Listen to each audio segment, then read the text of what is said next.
Mirëmbrëma dhe mirë se keni ardhur në Dritare.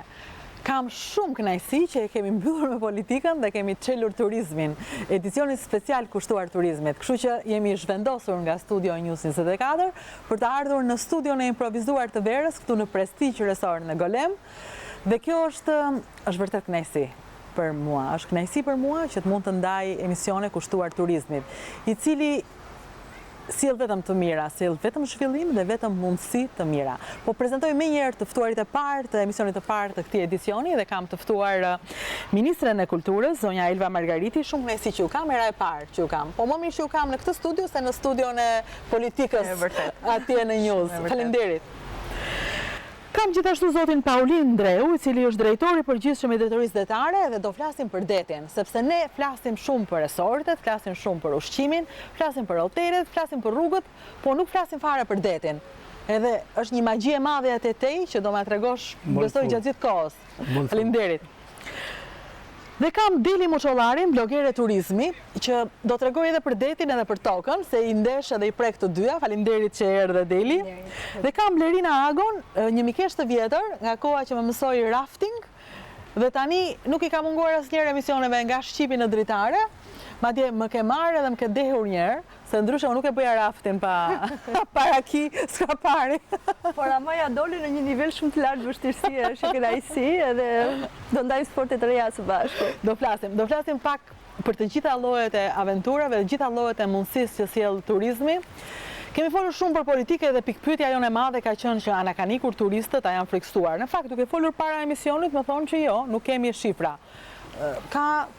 Ju ishte në Gjirokastër kur vinë. Qa shikoni? Shifra kemi dhe shifrat të tregojnë tendencë në rritje. Në krahasim me vitin që shkoi, ka një rritje për 20% më shumë turist. Nga janari deri në qershor kemi rreth 400.000 vizitorë të huaj që kanë vizituar Shqipërinë. Jemi në rritje dhe kjo do thotë jo vetëm rritje e numrit të vizitorëve, normalisht do thotë edhe rritje e ekonomisë, të ardhurat prej turizmit. Kuptohet që rritja e numrit sjell edhe sfida më tej, nuk është vetëm pozitive, pra na çon edhe ne përpara sfidave, pra se si ne duhet qasemi, se si ne duhet të angazhohemi, dhe pikërisht ky është momenti ideal. Kemi marrë masat e duhura për sezonin turistik, jo vetëm ministria jon, por të gjitha ministritë e tjera me task force të dedikuara për sezonet turistike. Po, i bëni domethënë janë ato mbledhjet e përbashkëta që secili ka anën e vet. Ju ndërkohë keni një peshë të rëndësishëm në turizmin, sepse turizëm më nuk është, ne e dim që nuk ka më turizëm të vishtet që është diellin dhe detin e këtij vendi që i ka gjithë mirat, po ne kemi shumë më tepër. Për shembull, ju vini nga Gjirokastra. Qa kishte Gjirokastra, qa ka të re tani, qa po ndodh, domethënë a janë shtuar vizitorë në Gjirokastër, qa ka për të thënë për Gjirokastër? Gjirokastra ka pasur një investim shumë të madh, në fakt, një bashkëpunim me partnerët e huaj. Pushuan për kaldrëmet? Jo, ato nuk do pushojnë asnjëherë. Jemi mos e të bindur për këtë, po atje ku ka fjalë ka dhe punë, dhe kjo është e mira. Të gjithë duket sikur janë ekspertë të kaldrëmit, çdo kush ka diçka për të shtuar dhe për të thënë, por kishte një gjë shumë interesante që më pëlqeu, qendra kulturore e fëmijëve e kishte kthyer këtë dhe në një pjesë tjetër edukimi përmes kulturës, po themi, përmes trashëgimisë, pra dhe të vegjëlit dhe të rinjt i afroheshin punës në kaldrëm për të mësuar se çfarë do të thotë bësh të punë, çfarë do të thotë kjo për traditën e vendit. Pra jo vetëm fokusi, le të themi, drejt turizmit, por edhe njëherë pikë së pari drejt njohjes son. Kjo është shumë e rëndësishme, që ne të parët jemi ata që duhet njohim identitetin ton.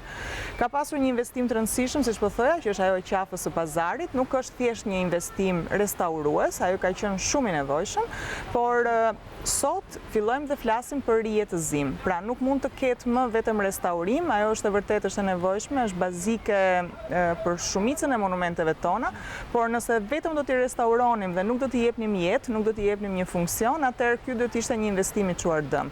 Pazari po gjallërohet, kanë pasur mbështetje deri dhe në pjesën e brendshme të dyqaneve. Dyqanet ishin shumë të larmishme. Është ngritur tashmë TID Gjirokastra, që është grupi që menaxhon, po themi, pas investimit, të gjithë shoqërinë e dyqaneve, bizneseve, mblidhen, po themi, në një shoqëri të bashkuar që marrin vendime, dhe kjo sjell ashtu si në vendet e organizuara të bashkuara që të mos kemi një replik të njëjtit dyqan në vazhdimsi. Kjo do ishte vërtet një disfat nëse do të kishim një dyqan që shet qylyma ose enë në bakri dhe po njësoj me të njëjtat produkte në dyqanin mëtej. Ka një larmishmëri të madhe të produkteve të artizanatit. Mjeshtrat e artizanatit janë bërë dhe ato pjesë e tureve itinerarëve për të huaj. Vajta vizitova dhe infopointin. Kjo ka qenë një nga pikat tona që jo vetëm trashëgimi, jo vetëm kulinari, jo vetëm natyrë, po dhe të flasim pak për mjeshtrat tanë. Tani, zonja Margariti, po ta lë unë pa ndërprer, nuk po shoj. Kështu që unë po vazhdoj, ndërkohë mua më vin nga regjia tani, më vin pak knajësitë e drejtorit fotografisë, Zotit Gajo, i cili nuk donte që të kishim xhirim në diell, po unë kam ngula sepse kur të vinë ata, ju nuk do shikoni çfarë mrekullie kemi mbas nesh. Kështu që pavarësisht atyre problemeve të paraperëndimit, keni mundësin të shikoni, jemi në Durrës, jemi në Golem, më falni se unë gjithmonë them Durrës edhe më bën namin kavaja. Jemi në Golem, nuk jemi jashtë shtetit, jemi në një tokë shqiptare edhe pse këtu flitet të gjitha gjuhët e huaja, sepse është e mbushur plot me të huaj. Këtë ka bërë Shqipëria. Është kthyer kjo zonë që dikur mendoja ky Durrësi me këto ku do vënë këta njerëz, ç'do bëhet me këto ndërtesa, duke sikur ishte në mes të asgjës. E pra, e kanë kthyer në një oazë të jashtëzakonshëm, të huajsh, të cilët vinë edhe nuk ndahen. Edhe janë polak, janë çek, janë skandinav në shumicë, italian gjithashtu. Dhe ju nuk e keni iden fare, po fare, ju që nuk vini në këtë zonë për të kuptuar çfarë bëhet. Por e vërteta është që zona ka filluar edhe frekuentohet vetëm nga të huaj, të cilët kanë filluar të kërkojnë qetësinë e tyre dhe pas patat byzylykun e resortit i ketë vështirë të futesh. Por ata nuk e kanë vështirë të dalin, apo jo, më tregove që ju bashkëpunoni me resortet edhe ku i çoni të huaj që vinë këtu, Lerina? Do është vërtet, sepse çdo turist i huaj që vjen në Shqipëri, pa diskutim që ka një ndjenjë kurioziteti, sepse Shqipëria ende është e pazbuluar për pjesën më të madhe të botës. Dhe për me frikë, Lerina, që ku po shkojmë, më çana pret. Jo, besoj ata që kanë ardhur dhe kanë zgjedhur Shqipërinë, nuk kanë asnjë dyshim për mikpritjen që ka shqiptarët, por patjetër kur vinë këtu, përveç kërkesave që kanë për të gjetur shërbime me standarde ndërkombëtare, për të gjetur pastërtinë, këto oazë, si që përshkuat ju, janë edhe kurios të zbulojnë pak nga trashëgimia, të zbulojnë pak nga ata njerëzit mikpritësa që kanë dëgjuar, shqiptarët e vërtet, kështu që zgjedhin që gjatë pushimeve të tyre të bëjnë 2-3 ture ditore dhe të shkëputen nga Bregdeti. Dhe për shembull të bëjnë karvanin me mushka në malin e shenjtë të Tomorit. Karvan me mushka, pse bëhet kjo? Po, me të gjithë banorët e zonës dhe të vënë atje të zbulojnë një nga 100 fshatrat, fshatin Qafdar, dhe për te karvanit që e bëjnë rreth 3 orë. Ecin 3 orë me mushka? Po, dhe i përret një drek piknik. Më fal, atëherë, për shembull, në këtë resort janë këta njerëz që po ecin tani dhe na fotografojnë dhe më vjen për qeshur, në fakt dhe më pëlqen fakti që kalojnë kaq shumë tuaj para nesh dhe na ju duket e bukur kjo. Këta njerëz, domethënë, ikin që këtu, lënë një ditë edhe shkojnë me karvan me mushka në Tomor. Danez, suedez, norvegjez, sidomos vendet nordike, të cilat e quajnë diçka autentike. Nëse ne, për shembull, jemi më të prirur të shkojmë drejt luksit, sepse në Shqipëri kemi pasur gjithë të vite të vështira, ata janë të prirur të shkojnë sërish në Gjenez, edhe kur i pyes dhe i them, po çfarë pëlqeni, sepse një zviceran nëse krahason me Alpet e Zvicrës, ne cedojmë pa nga infrastruktura. Po thon Blerina është ndryshe, është si të udhëtosh në kohë, janë gjëra që ne i kemi parë vetëm në filmat wild dhe nuk na besohet që po e bëjmë këtë. Po mirë, si është nëse krahasoj me Alpet zvicerane, i them, sepse unë kam pasur shumë siklet kur ju kam sjellë vend Tomor.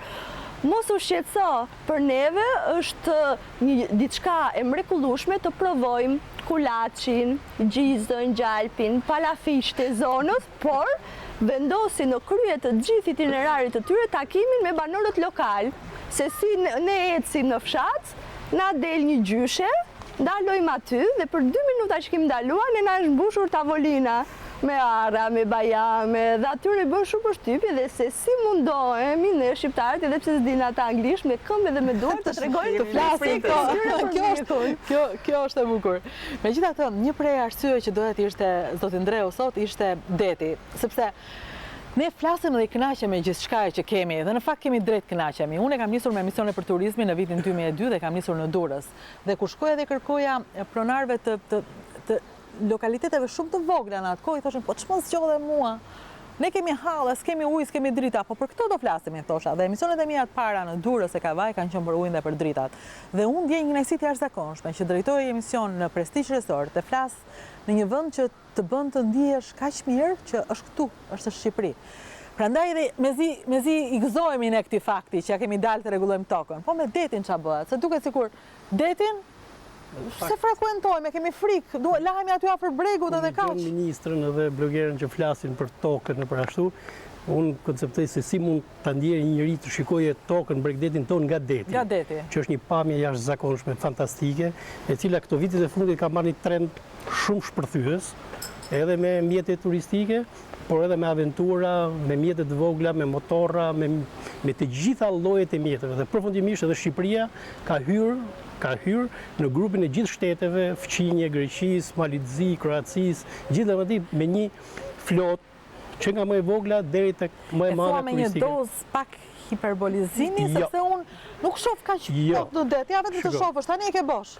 Shiko, ka një ligj, ka një rregull që është vendos, ka një standard, ka një VKM që janë përcaktuar të gjitha zonat ku do vendosen mjetet turistike. Ndjes, këtë nuk pra, janë edhe këto dhe nuk mund pretendojmë ne që çdo hotel, çdo port, çdo dalje duhet të ketë mjetet e vet ose bankinën e vet. Kështu që ne kemi vendosur standarde dhe fokusi edhe i Drejtorisë Përgjithshme Dritare në bashkëpunim me bashkitë dhe me institucionet të tjera ka qenë vendosja e standardeve.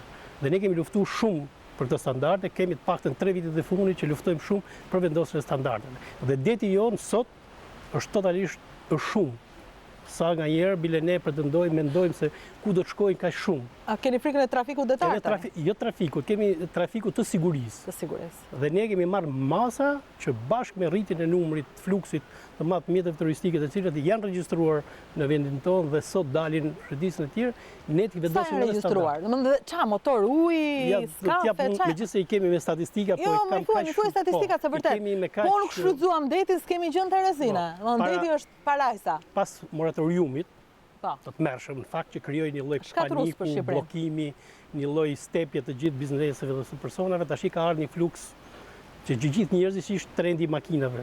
Kur dikur njerëzit vraponin që të blenin makina, sot shqiptarët po vrapojnë që të blenë mjete lundruese. Dhe kjo është gjëja më e mirë. Nëse para vitit 2013 ne kishim rreth 350 mjete lundruese nga të vogla të mesme, kemi arritur në 1900-2000 mjete lundruese. Pra, kemi gati vetëm 350 motora uji sot, jet ski, të cilët të gjithë operojnë në ujërat tona dhe bëjnë shëtitje. Po këto më duken si, do të thënë, ndjese për këtë pasigurinë që më krijon ideja i motori uji? Jo, shiko, deti është si rruga. Në momentin që ti ke autostradën, ke edhe autostradat e detit, ke edhe rrugët e detit, kemi edhe standardet e detit, kemi atje dhe adrenalina që është, ashtu siç ta krijon makina në det është shumë më e madhe dhe shumë më e bukur. Po ti shtosh këtu edhe pamjen vizuale që krijohet nga deti në breg, është një lloj adrenaline që pastaj e kompenson, jo vetëm e kompenson, po e tejkalon edhe ato turizmin ditor ose turizmin tradicional shqiptar dhe fillon dhe e gjithë trendi shqiptar përmbyllet. Do të thonë, ti mund të vish në Shqipëri, mund të bësh turizëm, plazh, mund të bësh ecje në mal, mund të bësh tradit, mund të bësh atje, por mund të bësh edhe udhëtime në det. Dhe ne kemi sot, do të themi Vlora apo Durrësi e mban, sepse unë duke qenë nga Vlora. Vlora. Unë nuk e dija. Ja do të jap një statistikë shumë interesante që në 2017 në Vlorë kishin vetëm 2 mjete turistike që bënin Vlorë, Karaburun dhe Vlorë Sasan me turistë. Vetëm 2. Vetëm 2. Në vitin 2018, po nuk lejohet ishte edhe kjo. Po, jo, ishte e hapur. E hapshin për sezonin turistik, po që u hap. Dhe në vitin 2018 ishin 16. Në vitin 2019 janë 24 mjete turistike për transport pasagjerësh. Vetëm për pasagjerë. Për pasagjerë që i thonë nga 20 deri në 180 pasagjerë. Pra çdo ditë nga porti i Vlorës dalin rreth 2000-3000 pasagjerë në atraksione turistike në Shqipëri. Kam kuptuar me një prej këtyre anive të vogla dhe kjo që mrekullia që shoqërohesh nga gjithë ato anije në det dhe shikoje Vlorën në një tjetër këndvështrim dhe unë duke qenë vlonjate e kisha për herë të parë. Nuk isha shkuar kur në... Të shikosh Shqipërinë nga derdhja e Bunës, deri në kepin e Stillës, ka kaq shumë atraksione turistike, kaq shumë bukuri natyrore, ke parasysh sa nuk do të arrijm koha fizike që ti përjetojmë të gjitha. Po siguri, kemi ne? Absolutisht. Dhe kush ofron? Ne Kryesisht, Drejtoria e Përgjithshme Detare nëpërmjet Kapitanerisë dhe Sigurisë bën monitorimin e gjithë trafikut në këtë zonë dhe ne kemi nxjerrë edhe udhëzime të qarta. Duhet jemi pak kemi dy lloje mjetësh. Kemi mjetët me flamur të huaj që vinë dhe na vizitojnë dhe mjetët me flamur shqiptar të cilët regjistrohen dhe bëjnë atraksione turistike këtu. Të gjitha këto mjetët me flamur turistike ne kemi nxjerrë çdo vit udhëzime të veçanta. Dhe fokusi gjithë jonë ka qenë vetëm tek vendosja e standardeve. Është shumë e rëndësishme siguria e njerëzve, siguria e jetës dhe standardet, që të gjithë trafiku të jetë i monitoruar, i kontrolluar dhe i sigurt. Po ta shikosh para disa viteve, 2-3 viteve, ka pas edhe ngjarje të rënda, ndërsa në 2 vitet e fundit, me masa që kemi marrë ne, me bashkëpunimin që kemi pas me të gjithë institucionet legislative, me ministrit, me gjitha, me policinë, me Rënbrëg Detare, me gjitha, kemi arrit në një minimizim gati maksimal. Rodina, më falë që e di çfarë pash herë në fundi që kam qenë në Vlorë, me një tur të aventurës me motorbark, edhe bëm edhe snorkeling në gjirin e Dafinës. Ku është gjiri e Dafinës, më falë? Është sa po kalon pjesën e parë të Karaburumit dhe merr pjesën perëndimore dhe unë pash një delfin. Pashi delfin dhe do më thënë pjesa e Vlorës unë kam një ndjesi shumë të veçantë sepse parku i vetmi kombëtar detar Karaburun Sazan të ofron shumë mundësi që nga familjarët të cilat duan të bëjnë një ditë më të qetë në ato anijet e mëdhaja të cilat të ofrojnë edhe një drek të bëjnë dhe ndalesën rutinë Sazan të shpjegojnë Sazani vetë është shumë interesant mënyra se si ka funksionuar ka akoma gjurmë. Ja, dua ta pyes në fakt nisën për Sazanin. Dhe mendoj që çfarë mrekullie mund të jetë në qoftë se rijetësohet ai ishull, por paralelisht edhe për këta aventurier të cilët duhet të zbulojnë botën në ujore me snorkeling apo me zhytje, ka disa vende shumë interesante, të cilat në fakt janë një mundësi shumë e mirë për turistët e huaj, sepse përgjithsisht të gjithë pyesin që përveç se një javë ose 10 ditë që rrim në jug, çfarë mund të bëjmë?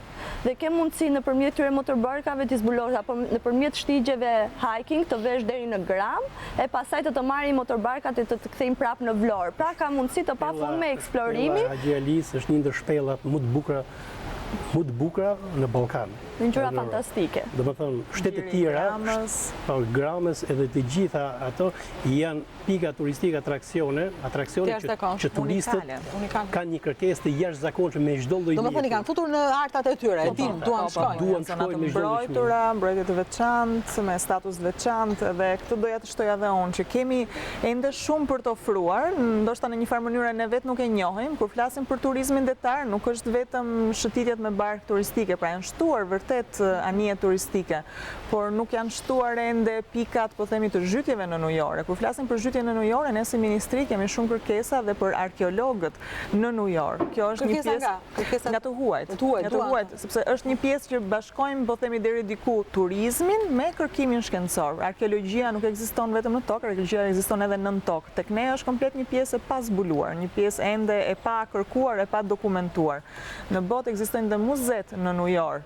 Pra këto janë të gjitha atraksione të cilat duan kuptohet dhe një sistem ligjor, shumë të mirë, një kornizë të fortë ligjore për ta monitoruar ashtu siç duhet, por janë potenciale të fshehura të cilat ne i kemi. Po Sazani për shembull, unë kur isha në Sazan ndiva gjithë atmosferën, po unë e njoh, e di historinë. Po ata që s'e dinë, si mund të ketë një mundësi rihetësimi nëpërmjet guidave, nëpërmjet ribërjes së një apartamenti si dikur. Mendoj që një nga idetë më të bukura të cilat na janë shfaqur për Sazanin është rihetësimi nëpërmjet rezidencave të artistëve. Është, mendoj, një formulë e cila ne kemi propozuar shpeshherë në fakt dhe në modelet e zhvillimit të 100 fshatrave, rihetësimi i pjesëve të harruara, ku koha ka ndaluar, janë fare mirë kthehen në një cikël vizitorësh, të cilët mund të rinë për 1 muaj, 2 muaj, 3 muaj, mund të jetojnë aty dhe të shërbehen nga komuniteti. Pra është një nga formulat më të suksesshme në fakt në gjithë botën i rihetëzimit të ishujve. Për më tepër që pastaj Sazani ka shumë për të treguar dhe vetëm vizitorët e përditshëm janë një vlerështuar. Një nga vendet më të mrekullueshme të Shqipërisë, në fakt, një nga ato zona që me det apo me tokë, në të gjitha mënyrat, vetëm shko, vetëm ose humb këtë mundësi për të shkuar. Ndërkohë për detin është edhe deli, sepse kisha ngacmimin shumë për të folur për detin. pak flasim për detin, sepse kemi pasur pamundësinë për ta bërë. Kishim këto hallet e vogla të ujit, të dritave, të parave që s'dalin për turizëm e nga të gjitha. Nuk i kemi zgjidhur, jemi rrugës, po gjithsesi, po nuk e hapëm tregun për të folur, nuk të zgjidhen kur këto. Mirëqenia vjen duke u zhvilluar. Deti përsëri, ngacmimi më duket se ke qenë në kroqer. Kam qenë 3 vite në kroqer. Si janë? Edhe aty jam njohur me detin. Me detin. Ka ishte një nga sfidat e mia. Do me thënë, le gazetarinë edhe fillove gazetarinë e detit. Po, dhe në fakt është shumë paradoks që ne një vend i bekuar me bregdetin, të mos kemi njohuri për të. Unë takoj çdo ditë njerëz që thonë kam frikë të lundrojnë në kroqer apo në target, kam frikë nga deti, nuk di not. Jam e sa tash. Në këtë momente, vërtet më duket paradoks. Se si të tjerët në shtetasit që vinë nga Maqedonia, Kosova, Serbia, nuk kanë det, vinë tek ne, e quajnë bekim edhe njohin aq shumë mirë si funksionon ai. Megjithatë, mua më duken patjetër shumë ndjellë se ato që patjetër zonja ministre tha Blerina, por ka disa kategori turistësh që vizitojnë vendin tonë. Është ai që do të bëjë rafting, që patjetër do ngrej një çadër, një tent te xhiri G5, por është edhe një turist që është shumë detajist edhe kërkon rehatim, kërkon luksin, kërkon ta shijoj edhe pjesën e aventurës, po edhe në mbrëmjen ti ke të gjitha në rregull siç është mësuar ai, të ketë të pastër, të ketë një gatim shumë cilësor, të porosis diçka dhe të marrë atë që kërkon, për cilë e të paguan. ketë një trajtim shumë të veçantë, edhe një nga ato ankesat që dëgjoj shumë shpesh nga të huajt është disiplina rrugore, që në fakt nuk e gjejnë këtu. Dhe është një nga ato detajt që ti nuk të duket i parancishëm, po në një moment të bën me nerva letimit të aprish atë atmosferë. Po unë do flas në një emision tjetër për rrugët e tokës, për rrugët e detit dua të flas sot, sepse e kam me merak faktin që shumë prej nesh, përfshi dhe mua, nuk u thoj për shembull nëse ka det. Unë pyes 700 herë përpara, po si bëhet, po si po tek, kështu që hajde flasim që të heqim frikrat tona, se kemi një pasuri mbas nesh që nuk ka vetëm peshq, po ka arkeologji, ka çuditëra, ka shumë mundësira për ta zhvilluar. Dhe prandaj moratoriumi, dhe e kujtoj shumë mirë emisionit që kam bërë për moratoriumin, dhe ankthin dhe tmerrin që kishin njerëzit që e donin Shqipërinë edhe detin për atë që ju bë Shqipërisë për moratoriumin. Ndërkohë, edhe një moment dua, sepse ju po flisite për fshatrat dhe ju jeni një prej emrave të rëndësishëm të 100 fshatrave, të projekteve më të rëndësishme të Shqipërisë turistike. Unë isha në Qeparo para pak javësh dhe nuk e njoha. Nuk e njoha, thash nuk kam qenë kur. Aq që çuditshme më duk që isha në një bulevard që ndante ca shtëpi të vogla, të ribëra nga e para, nga ta plazhe të bardha ku njerëzit dilin në mëngjes për gjumësh e futeshin në det direkt dhe ktheheshin, porosistin drekën dhe ja bënin me dorë pronarit, kuzhinjerit, kamarierëve, të cilët kalonin me peshk aty bulevardi dhe pastaj në darkë linin fëmijët të flinin, pinin aty në bulevardin e Qeparojit, që mbante era petulla në mëngjes edhe era peshk në drek, kishte të gjitha aromrat e mundshme të një qytetërimi të ri. Mjaftoi pra një bulevard, një rekonstruksioni aty, fshati Buzdetit dhe fshatit të lartë, që ta rindërtonte nga e para, të kthente një turizëm të jashtëzakonshëm. Ja, u shpjegoj shumë thjesht, ka të bëj me atje ku gërshëtohen shumë mirë arkitektura dhe psikologjia. Tani, jo për të folur për profesionin, por është një nga politikat që bëjnë të gjithë arkitektut kur duan të rjetëzojnë një fshat, po themi paksa të braktisur, ose që banorët atje nuk ndjehen më pjesë e fshatit, është rikthimi i ndjenjës së komunitetit. Komuniteti kthehet me hapësira publike.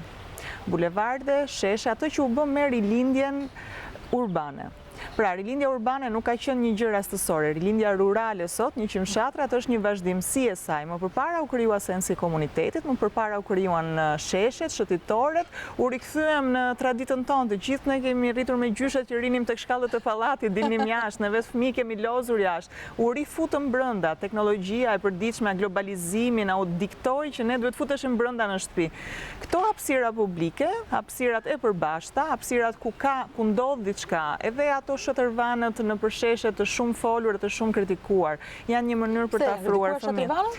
Shatrivani është fëmiria, gjithë vlora e fëmirisë më vjen nga Shatrivani ke sheshi flamurit. Dhe kërkova tani që isha. Janë kritikuar si gjetje të rëndomta thjesht për investime minimale, por investimet minimale në hapësira komunitare, domethënë duhet janë shumë të gjetura vetëm për të lidhur komunitetin, atje ku ka një fushë sportive, aty ku ka një kënd dhe vendosja e stolave nuk është rastësore. Dhe mënyra se si bëhet grupimi i stolave është i gjithë i studiuar nga psikologjia për të krijuar komunitetin. Kjo tashmë po e tregon, si në Qeparon, po dhe në fshatra të tjera. Dritare të Dërmiut më bën shumë përshtypje.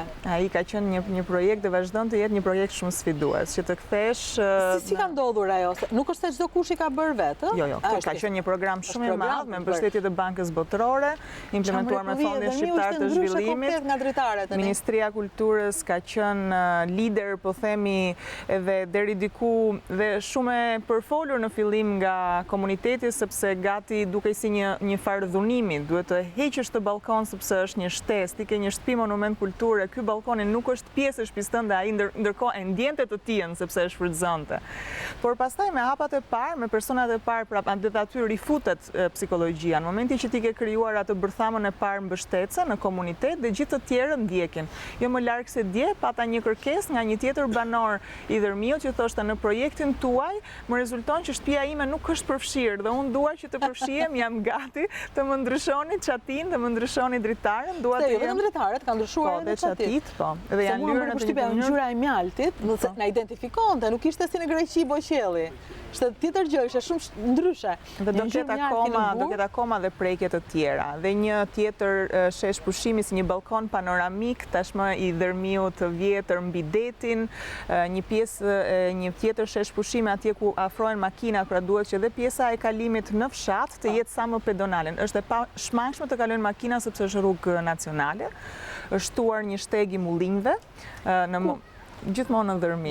Në momentin që ju do lini makinën në parkimin e ri që do ndërtohet tamam në grykën para se të hysh në Dërmiun e vjetër, të mund të lësh makinën atje dhe të bësh edhe shtegun e mullinjve të vjetër. Mullinjt e vjetër është edhe ai një tjetër atraksion, që është një nga modelet e zhvillimit të njëmshatrave. Për shembull, edhe në pjesën e Lukovës kemi disa mullinj të vjetër, pjesa që janë përdorur për të shtypur ullinjt ose edhe për grurin, për dritrat. Të gjitha këto, po të rjetëzohen, fillon edhe një mikroekonomi familjare, që të dhe produkte bio, të ushqyeshme, tjera. Kjo më bëri përshtypje kësaj radhe, ndonjë 3 ditë në Qeparon, kisha kohë pa shkuar në atë zonë, në Qeparon nuk kisha qenë ndonjëherë, dhe fola me njerëz të cilët jetonin në Greqi, kishin ikur 15 vjeç. Dhe thoshin ne ëndronin gjithmonë të riktheheshim dhe të hapnim lokale. Dhe kishin hapur lokale, i vinin emrat e lokaleve ku kishin punuar në Greqi, po e kishin të tyre dhe tregonte se si nëna bënte vajin, dikush bënte verën, por kamarierët i kishin marrë nga Tirana, sepse thanë akoma shërbimi vjen që aty. Dhe nuk ka asnjë problem, gjë e mirë, mund të shkosh punosh edhe të pushosh nëse do.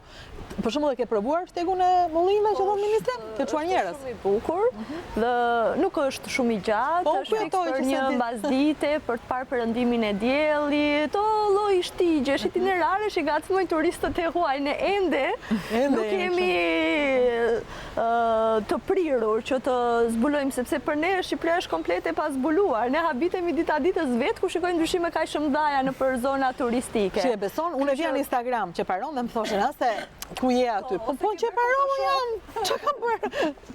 Jo, nuk arrim ne të ta besojmë sepse nuk e jetojmë. Shiko, i kemi të gjitha, duhet ta pranojmë që janë pamundësitë financiare.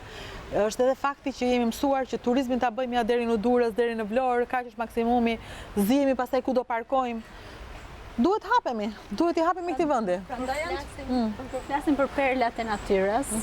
Me të vërtet që nuk kam të krahasuar, edhe unë i kam vizituar disa plazhe në Karaibe, në brigjet e Spanjës, edhe nuk i ndëroj ato të Shqipërisë. Kur flasim për perlat e natyrës, nuk ka fjalë. Dhe turistët, kjo është ajo gjë që i tërheq, i tërhet kaq shumë. Unë nuk i ndëroj. Jo, ka një veçanti Shqipëria që na e diktojnë gjithmonë më tepër turistët në përshkrimet që i bëjnë Shqipërisë. Ka një larmishmëri shumë të prekshme dhe shumë të shpejt. Këti kalon nga llogaraja, dhe zbret dhe je në det.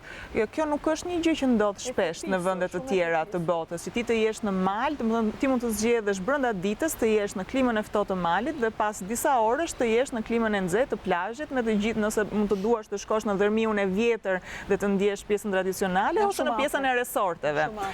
Kjo pjesë e natyrës është diçka që ne kemi filluar tashmë ta kuptojmë, që ne pasurinë tonë të trashëgimisë nuk e kemi vetëm tek monumentet, ne e kemi ke natyra. Dhe faktikisht jam e lumtur që me ligjin e ri në fakt që është miratuar vjet ligji mbi trashëgiminë kulturore e specifikon që pasuria natyrore është pasuri kulturore.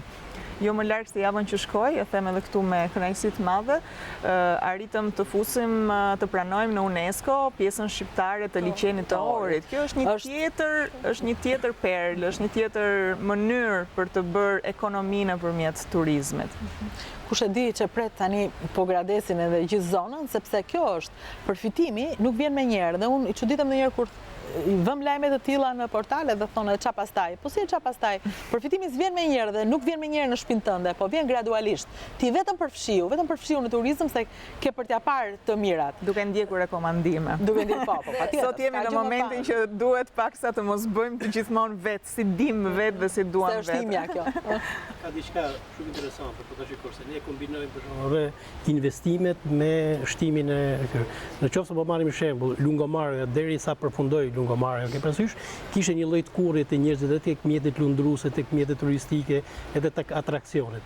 Sapo ka përfunduar Lungomarja, ka pas një shpërthim të atashëm, një boom, një vizita, shtiv mjetet turistike dhe një ndër kërkesat që kam unë çdo ditë në telefon, është nga vlonjatët, sarandiotët që thotë do ta marr një mjet, ai përshtatet ky mjet kësaj, ta sjell nga Turqia, ta marr nga Greqia, ta marr nga Kroacia, pra mjete turistike, dhe të gjithë nuk mendojnë më për mjete individuale, por vetëm për mjete biznesi, si ti shërbejmë turizmi. Nuk i kanë për qefin e vet. Nuk i kanë vetëm për qefin, po mendojnë tash Vlora po kthehet në ato, dikur bënin trafik, tash po bëjnë turizëm, atraksion turistike, dhe kjo është shumë interesante. Shikoj, njerëzit bëjnë ato që sill para më shumë.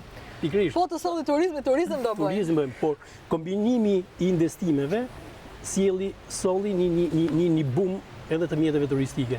Dhe unë isha këtë javë fundjavë në Dhërmi, dhe sinqerisht ishte era parë ndoshta në disa vite që kam pa Bregdetin e Dhërmiut me mjete lundruese plot. Kishte gomone, kishte mjetra të vogla, kishte motorra uji, arktimi, mund shëtisë. Po industrinë ndimse, ka për detin, domethënë ka, është po rigjallërohet. Ka filluar edhe në Shqipëri, janë 3 kompani që po bëjnë edhe prodhim të mjeteve lundruese këtu. Kemi. Këtu po prodhim mjete lundruese. Barka turistike. Dhe një gjë tjetër që dështohen dhe shkollat për skipper. Në gjithë botën është një nga profesionet më të paguara. Do filloj edhe shkolla të tilla. Patjetër. Se ti ke pasur dikur një shkollë marine të mbyllur. Tani ti nuk e ke më mundësinë të mendosh për flota, ti do mendosh për mjeta afër bregut. Në fakt, nostalgjiku se unë kam mbaruar Akademinë e Marinës në Vlorë. Të gjeta. Po, tamam, edhe është shumë ajo, sot është transformuar te universitetet e Vlorës dhe Durrësit, janë dega navigacion dhe inxhinieri navale. O me gjithë të det të kesh thjesht deg? Ka kohë ndoshta mendoj për shkolla. Ka numër studentësh goxha që nxjerrin dhe ka edhe kërkesa, sepse edhe trendi sot, edhe kërkesa e ekonomisë dhe industrisë, edhe peshkimit të flotës, ne kemi deficienca personeli në det. Pra kemi mungesa për kapitena anijesh, për peshkimi, kemi për mjete. Do ju them një kuriozitet, domethënë që është shumë i jashtëzakonshëm. Një djalë nga Elbasani është sot oficeri i dytë i jatit të Princit e Emirateve të Bashkuara Arabe. Oficeri i dytë nga Elbasani. Ka bë kursin në Greqi, ka qenë emigrant dhe kapiteni që ai kishte njohje, ishte kapiteni i jatit grek, kishte lundërtar, e mori, e trajnoi, e testoi dhe kur ka ardhur më ka thonë unë që të lutem, a mund të më japish dokumentat të hyjnë në testim këtu për të marrë dokumenta shqiptare, certifikatat shqiptare të drejtimit, jam thënë është një rast, një risi. Pra që një shqiptar edhe nga Elbasani është oficeri i dytë i jatit të Princit e Emirateve të Bashkuara Arabe. Pra shqiptar. Ne kemi pafund histori, duhet vetëm ti tregojmë edhe ti ndajmë. Të tjera jate, se s'po i përmendni me emrat e personaliteteve botës që punojnë. E kam unë bile quaj si një kështu, është kushëri imi atje dhe është punon me jatë në gjithë me zdheu, me personalitete, ku thot kam pas Tony Blairin, kam pas gjithë personalitetet. Edhe i them mban kontakte me të gjithë, absolutisht, se vinë ato dhe kërkojnë që edhe të ricertifikohen të marrin certifikatat e ngritjes, sepse çdo vit ata rriten nga... Ç'është ajo kroqera që mban aty në cover? Në fakt, kjo është një ndër kroqerat më të bukura që ka vizituar Shqipërinë. Dhe Shqipëria për atë këto vitet e fundit është vizituar edhe nga kroqerat më të mira. Kompanitë e fuqishme, ndoshta për reklamë s'po themen, kanë vizituar dhe vizitojnë Shqipërinë. Edhe princesha e Monakos në vitet e kaluar me kroqerën Seven Sea, Regjenca Seven Sea erdhi dhe vizitoi Durrësin.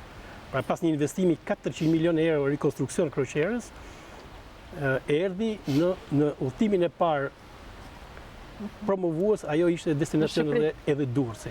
Dhe ne u manitëm edhe nga investimi, edhe nga vlerësimi, edhe nga ajo që pse portet shqiptare tani janë totalisht destinacione të pëlqyera dhe të kërkuar. Dhe nuk janë vetëm këto. Ka ardhur për shembull vitin që kaloi me jatin e tij luksos. Më falni, ti flet për porte, krijohet ideja që ne kemi porte të mëdha, Kemi infrastruktura. Kemi infrastrukturë mjaftueshme ne për... Jemi në proces. Fakt qeveria shqiptare që pas së ardhes në 2013, një ndër ligjet e para që bëri edhe punimet e para që bëri, ose punët e para ishte nxitja e infrastrukturës portuale marinave. Dhe ka dhënë janë 4 kontrata koncencioni për ndërtimin e porteve të jatëve. Është në Shëngjin, brenda portit Shëngjin. Është ndërtuar në Shëngjin? Është në proces, do fillohet tani. Është në Durrës, pjesa nga porti i peshkimit deri tek pjesa e shëtitores. I bër? Do fillon investimi, pra janë investimi, është pjesa që është në 60% të ndërtimit e kalas Turis në Karpen, është një investim $40 milion nga një kompani zvicerane që është në përfundim edhe ajo, është një kompleks gjigant ku është bashk edhe porti, edhe marina, edhe hoteleria, edhe turizmi, edhe vilat, edhe atje në një gjijë shumë bukur që quhet Kalaja e Turis, janë në proces. Është edhe Limioni i Sarandës, ish baza. Proces, nuk e di ku ti thoni proces, unë shkova dhe ishte shkretir. Kontratat janë firmos. Kuptoj. Në momentin që janë firmos kontratat, kanë filluar ato, janë thjesht në procese investimi, sigurim fondesh e tjera. Pra Shqipëria ka ecë paralelisht me kërkesat e tregut, ka ecë edhe me infrastrukturën ndërtare. Me që jam shumë e ndjeshme kur flitet për kroqerat, se i njoh edhe i ndjej si shtëpinë time.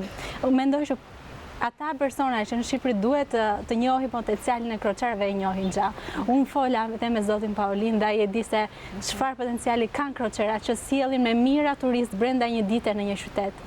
Nëse kroqerat me rreth 1.500 pasagjerë në bord zbarkojnë në Durrës, gjithë ata kanë interes të vizitojnë Tiranën, të vizitojnë Krujën dhe gjithë shka që mund të vizitohet brenda një dite, sepse në fund të ditës duhet të kthehen në anije. Po nëse vizitojnë Sarandën, ka 2-3 kroqera të nivelit mesatar që vinë në Sarandë me kapacitet 4 deri 5.000 pasagjerë, që zbresin dhe Saranda në bëhet nami atë ditë. Ka një fluks patjetër turistësh, restorantet nuk kanë mjaftueshëm ushqim për t'i kënaqur. Dhe unë mendoj që kjo është një nga pikat më të rëndësishme që edhe Ministria e Turizmit duhet ta fillojë ta shikojë më me seriozitet, që të ndërtoj këto porte që patjetër e besoj që janë në planifikim, por një proces më i shpejt do i sjellë gjithë këta turistë. Sepse ne e kemi shtëpinë, duhet thjesht të hapim derën. Ne biseduam edhe pak përpara, Elina, me ato. Domethënë Shqipëria tani nuk është më vetëm destinacion, rrugë kalimi, por edhe bazë.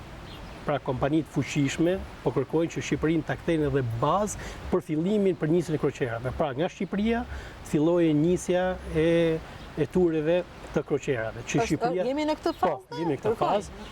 Po presim, jemi në bisedime dhe është gati në përfundim projekti me një investim shumë gjigant edhe në portin e Durrësit, që njëra nga kalatat të bëhet kalat vetëm për kroqerat dhe që aty, sepse porti i Durrësit është pika strategjike ndoshta në Ballkan.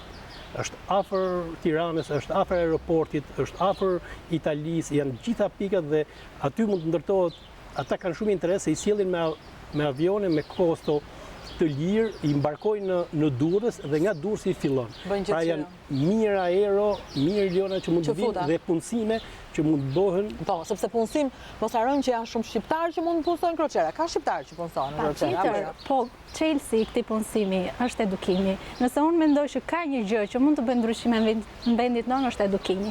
Çfarë bëjnë kompanitë e mëdha të kroqerave? Ndërtojnë një qendër rekrutimi dhe trajnimi në shtete si Filipinet, Indonezia, ku kanë potenciale më të madh të punëtorëve të tyre, i trajnojnë për 3 muaj, 6 muaj dhe janë gati që ata të jenë punonjës cilësor të një kroqere. Sepse patjetër duhet ta kesh një cilësi. Nuk ka. Në Shqipëri, sepse treg ka, po çfarë ndodh? Çfarë kemi? Ne kemi një hapje, po pra, ne kemi një hapje rreth shkollave, po i quajmë shkolla profesionale, pak për ta lidhur me filozofinë e shkollave profesionale. Jo gjithmonë të rinjt i bashkohen me entuziazëm shkollës profesionale, sepse ka dalë pak kjo tabuja që jo duhet jesh intelektual, duhet jesh me shkollë të lartë, por ndërkohë që një punë e tillë do të ishte jo vetëm ekonomikisht e vlefshme, por do ishte edhe dëfryse, do ishte edhe njohës i mirë i kulturave të ndryshme, të punosh në një kroqer, patjetër ketë një pafundësisht persona të huaj të cilët flasin për kultura të tjera.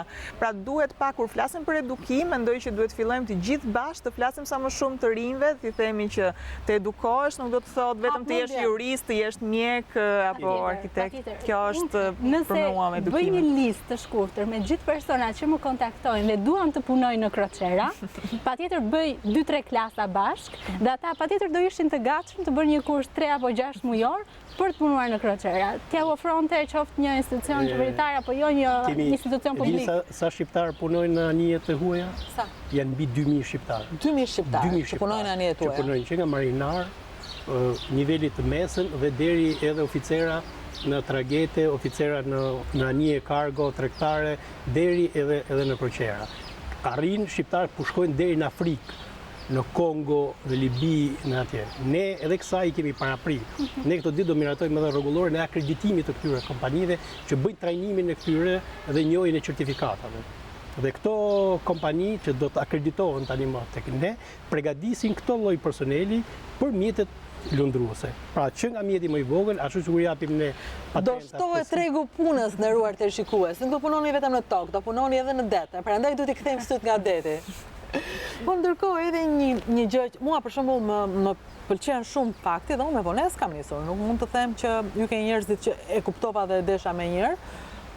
Për shembull, kur shkova në Seman dhe bëra një emision për atë zonë, plazhi Darzeza, pash që aty një dorë të zjasë ishte Apollonia dhe ishte një mrekulli. Pak më tutje është kemi Byllisi. Byllisin, nuk e di që magjik ishte atë pas dite kur shkova dhe vizitova Byllisin. Kur shkoj në Orikum dhe dua aty në bazë, apo të shkoj pak më tutje, më thënë, ne kemi kaq shumë gjëra sa qa mund të bëhet që t'i hapen pak? Kur i futëm tek pjesa arkeologjike. Kjo është ndoshta ai guri, po themi, kurorës që është më pak i prekur, edhe sepse studimet arkeologjike kanë një tjetër kosto, kanë nevojë për një tjetër lloj ekspertize dhe kemi pasur mbështetje nga të huajt, po tashmë është futur gjithmonë më tepër në fokus. Ne do kemi shumë shpejt, jemi duke hartuar projektin me Bashkimin Evropian për Byllisin, një mbështetje shumë e madhe, një grant për kulturën, i cili nuk do prek vetëm Byllis, se kur flasim për Byllis, flasim pak edhe më kapilare dhe gjithë zonat e tjera, siç po thonim për rreth. Le të flasim edhe për Via Ignatian. Është edhe kjo një pjesë e turizmit, është edhe kjo një pjesë e kulturës. Po ecet me hapa më konkret. Normal, perla më e madhe që ne kemi është Butrinti. Me atë krenohemi, me atë krenohet edhe UNESCO, jo vetëm ne. Është një shembull shumë i mirë edhe për Butrintin po ecim me hapa të shpejt drejt një plani menaxhimi që ndërthur arkeologjin me turizmin dhe me zhvillimin dhe të zonave të mbrojtura, sepse unikalja në fakt në Butrint nuk është vetëm zona arkeologjike në vetvete, por është gjithë parku i madh. Unë pash Karla Brunin tani në Butrint dhe nuk isha ndjerë në njerë më mirë që ajo ishte pjesë jona kur u futa në atë bulevardin e pemëve të ndriçuara. Dhe pastaj kur një ish zonjë e parë franceze këndonte aty për një publik, duke transmetuar më pas gjithë pozitivitetin e saj për Butrintin dhe Sarandën, dhe tregonte ku kishte fjetur, ku kishte ndënjur dhe unë kërkoja në Instagram ku ishin këto vende, të cilat nuk i dija. Dhe kjo më duket i bë kaq shumë mirë vendeve, siteve tona arkeologjike, mundësia e rihetësimit nëpërmjet ardhjes së artistëve, personaliteteve. Butrinti e bën prej shumë kohësh, festivali Butrintit është një traditë, Butrinti performojnë një vetëm teatr, por dhe koncerte. Kuptohet që ka pika kulmore, se ajo që ishte dita ndërkombëtare e muzikës, dhe ne zgjodhëm të ta festonim në këtë lloj mënyre dhe ku më mirë se sa në Butrint. Patjetër, ka shumë mënyra për të rjetëzuar, siç tham për Sazanin dhe Butrinti ose vende të tjera arkeologjike, patjetër që mund të kenë formula të tilla, sigur dhe një ditore, sigur dhe vetëm për të folur për to dhe për të tërhequr. Po Flora, për shembull, më bën përshtypje. Nuk kam qenë së fundmi, kam qenë me emision dhe hapen dyert kur e gazetare. Po si është kur je publik dhe do të shkosh në Orik, se është baza që pengon, ndërkohë që ajo është një zonë që ti do doje, nuk e di, mua më kujtohet gjithmonë ballë për ballë, ndoshta nga që kinemaja e kohës kishim fëmijë na ndjell, na kujton atë kohë edhe dua patjetër të vetë ta shoh.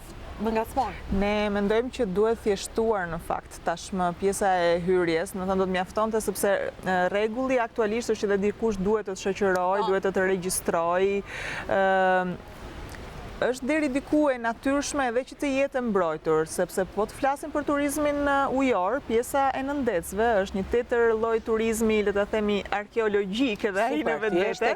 105, mos dish historinë, është një atraksion shumë i madh. Çdo i huaj që ka ardhur dhe ka parë nëndecën nuk ka ngelur i magnitur. Unë çova izraelit që e panë dhe fillova të tregoj historinë në mënyrën time, po e bukur është që të ketë njerëz që tregojnë historinë siç është, jo secili si çdo.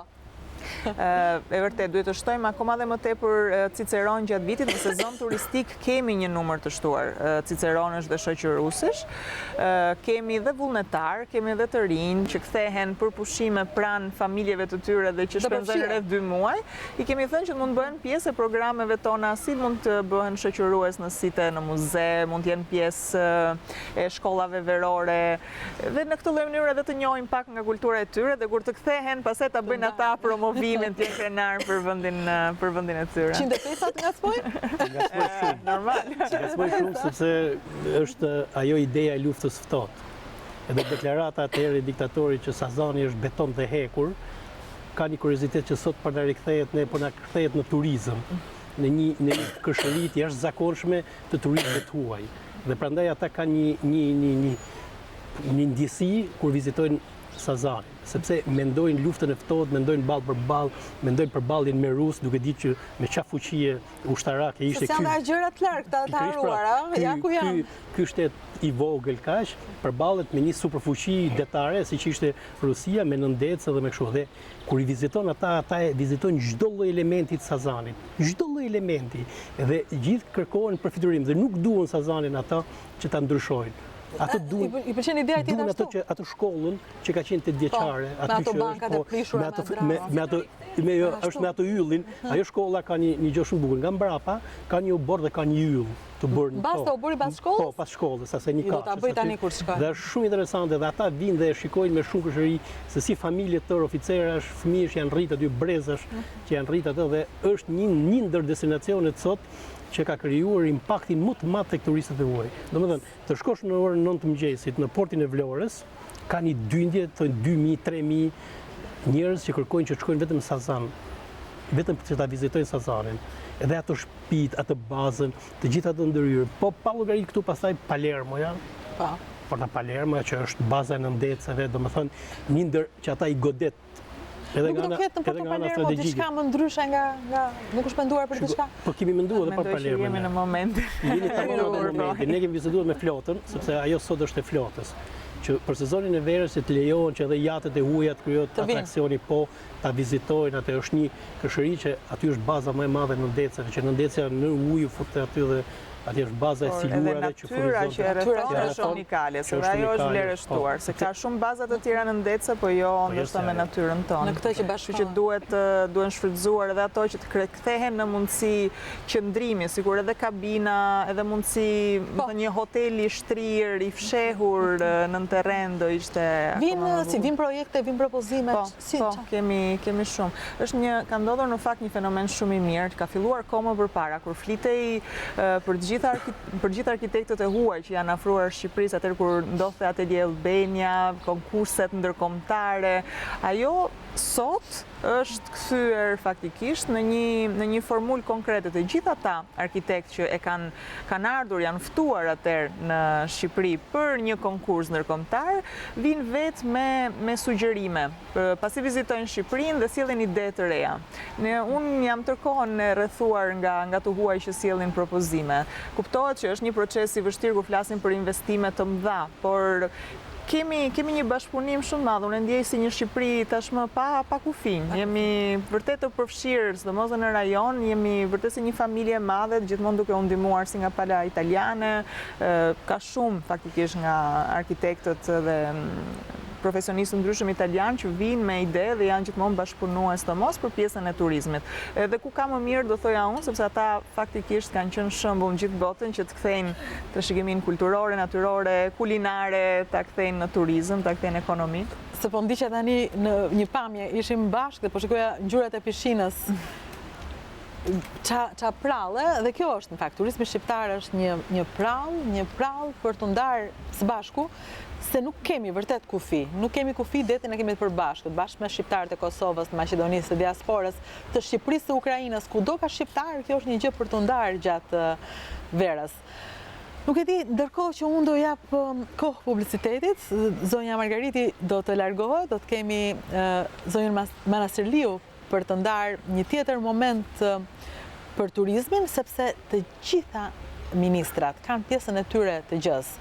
Të gjithë ministrat kur them, po të gjithë shqiptarët, çdo njeri që ka apo s'ka një funksion publik, ka ndikim të drejtë për drejtë tek turizmi. Turizmi na përket të gjithëve. Ju ku do i kaloni pushimet këtë verë?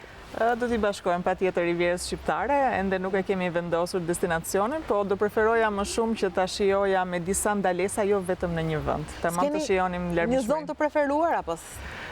Kam qenë gjithmonë më e pasionuar me Dërmiun, këto kohë kam ndjekur shumë kantierin e Dërmiut dhe patjetër do qëndroj për ta shijuar, por besoj se gjëja që më pëlqen më tepër është ta filloj Bregdetin, pse jo, se radhe që nga Zogaj, mendoj që është një tjetër destinacion në Shkodër. Në Shkodër, është gati. Në liçe. Ka ndalur koha. Aty koha Zoga ka qenë, koha ka ndalur. Mendoj që gjëja më e bukur është të bësh vërtet një tur duke filluar nga Zogaj deri poshtë, deri në Butrin. Atëherë në shtator, se ne do flasim prapë për turizmin, nuk do i ndajemi kur këtij fakti, ju ftoj të na ftoni në një prej këtyre destinacioneve të reja për të treguar Shqipërinë e bukur së bashku, Shqipërinë ku japim nga një dorë gjithë. Patjetër, jo një takim, nuk do mjaftonte. Më shumë. Faleminderit zonja Margariti. Ndërkohë ne rikthehemi përsëri në studio dhe jemi përsëri së bashku. Mbas pak.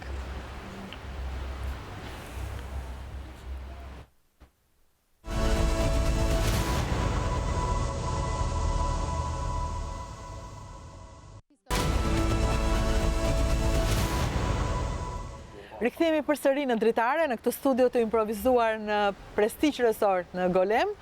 Tani kam në studion tonë të Dritares, zonjën Ogerta Manastirliu, është Ministre e Shëndetësisë dhe Mbrojtjes Sociale. Mirë se erdhët. Faleminderit për ftesën. Do duhet të ishte patjetër, pasi një prej ngacmimeve të njerëzve kur ikin diku, sidomos të njerëzve me fëmijë të vegjël, është ku të shkoj në rast problemi. Për shembull unë, se po përmend që paron gjithkohës, po aty isha së fundmi dhe prandaj e përmend. Gjëja e parë që bëri vajza ime, sa pa një qendër me kryqit tha farmaci, mami jo, i thash unë, është ka mjek aty dhe vajti u futë dhe i pyeti që po të kem unë një problem në det, mund të vi këtu? Po, xhaxhi, thaj, patjetër, jeti gjithë ditën, jam gjithë ditën, edhe gjithë natën jam. Kështu që si funksionon tani me këto qendra shëndetësore? Në fakt, në kuadër të planit masave që qeveria ka ndërmarrë për një sezon turistik të sigurt, sigurisht për të shërbyer të gjithë pushuesve, por edhe turistëve që janë të shumtë në fakt edhe në këtë vit, ashtu siç kanë qenë edhe në vitet e shkuara. Patjetër që është e rëndësishme të sigurojmë të gjitha kushtet që pushuesit dhe turistët të kenë kujdes shëndetësor. Dhe kujdesi shëndetësor afër plazheve, aty ku fluksi është më i rritur dhe i shtuar nga 1 qershori deri në 15 shtator, është pikërisht vendosur që ne të ngrëmë qendra shëndetësore verore. Qendra shëndetësore verore në këtë vit kanë filluar të funksionojnë në datën 1 qershor, do të jenë të hapura deri në 15 qershor për gjithë qendrat shëndetësore të zonave bregdetare, por gjithashtu edhe të zonave malore. Janë 28 qendra shëndetësore verore, të cilat kanë filluar funksionimin. 28 ka në Shqipëri. Këtë vit kemi vendosur të hapim qendrën 24 në 7 në Rjoll, në Shkodër. Pra duke shtuar, sepse vjet kanë qenë 26, si vjet kemi shtuar dhe 2 qendra, 24 në 7 gjithashtu dhe qendra shëndetësore në Orikum, dhe vijojmë të unifikojmë shërbimet në të gjithë qendrat shëndetësore verore. Shumë e rëndësishme sidomos për prindrit me fëmijët, por edhe për të moshuarit, edhe për të gjitha moshat në fakt, sepse shohim që vit pas viti është shtuar numri apo fluksi i qytetarëve që aksesojnë qendrat shëndetësore verore. Po të krahasojmë, unë po shihja shifrat, në fakt nuk janë shifra, sepse janë jetë njerëzish të shpëtuara, apo edhe të shërbyera në fakt, ne nga 1 qershori deri në 7 korrik i kemi shërbyer mbi 9600 qytetarëve.